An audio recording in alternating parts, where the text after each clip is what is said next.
Aslında astım yaygın bir hastalık ve yaklaşık olarak dünyada 250 milyon üzerinde insan astımdan etkilenmiş durumda. Astım hastalığı insanlarda solunum sıkıntısı, öksürük gibi şikayetlerle ortaya çıkan kronik bir hastalıktır. Hastalığı ortaya çıkışını tetikleyen bazı unsurlar vardır. Sigara içimi, tozlu havada kalmak, hava kalitesine uygun olmadığı yerde kalmak, polenlerin olması. Ama astım bu ortamda bulunan her insanda da ortaya çıkmaz. Yani astımda insanların yapısının buna yatkın alerjik bünyeye sahip olması lazım. Ve ayrıca astım aileden gelen bir hastalıktır. Yani anne ve babada görülüyorsa astımın görülme sıklığı daha fazladır. Genetik yatkınlık mevcuttur. Dediğim gibi çevresel faktörler yalnız astım atağının ne kadar sık geçirileceğini belirleyen temel unsurdur. Yani sigara içen bir insanda, egzoz ya da dumana maruz kalan, tozlu ortamda duran insanda astım atağını geçirme ihtimali daha yüksektir. Aynı zamanda bazı viral hastalıklar gibi hastalıklarda da bu atağın tetiklenme ihtimali mevcuttur.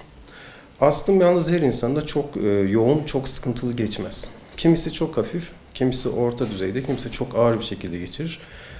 Ağır olanlarda solunum yetmezliğine kadar ilerleyebilir ve bu hastaların hastaneye yatırarak tedavi edilmesi gerekebilir. İlerleyen solunum yetmezliğine sebep olabilecek kadar ağır seyirli ise ölüme sebebiyet verebilir. Ama bunlar nispeten nadirdir. Astım tedavilerle kontrol altına alınabilen bir hastalık. İnhaler dedikleri, toplumda fısfıs olarak bildikleri ilaçları astım atağın olduğu dönemde kullanarak kontrol altına alınabilir. Bazı ilaç grupları biraz daha uzun kullanılır. Yani atak sayısını azaltmak için aynı zamanda hap tedavisi de kim hastalara verilmektedir. Astımla yaşamaya çalışan vatandaşlarımızın hayat kalitesini aslında çok azaltmaz. Düzenli tedavi ve kendisine dikkat eden vatandaşlarımız yıldaki astım atak sayısı oldukça düşüktür.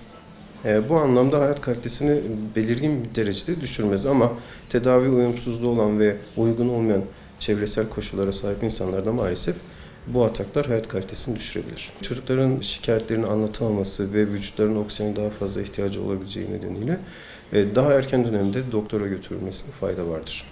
Astım, öksürük, hırıltılı solunum ile daha çok belli eder ve kişide astım atak geçiren kişide nefes darlığı belirtilerine sebep olabilir.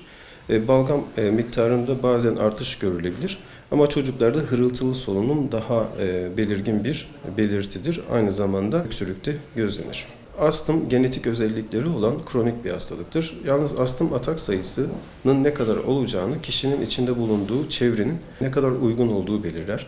Çevresel faktörleri kontrol edebileceğimiz için özellikle tozlu ortamlardan uzak durmak, sigara içmemek, dumanlı ortamlarda kalmamak ve mümkün olduğu kadar hava kalitesini artıracak önlemler almak astımla baş edilebilir.